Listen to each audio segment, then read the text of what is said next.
Welcome to our YouTube tutorial on how to disable disappearing messages in WhatsApp group on your PC. In this guide, we'll show you the simple steps to turn off disappearing messages and keep certain messages from disappearing. Let's get started. Step 1. Open WhatsApp on your computer. Step 2. Open the WhatsApp group chat. Step 3. Tap on the group name. Step 4.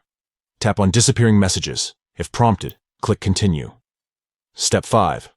Select Off to disable disappearing messages. Step 6.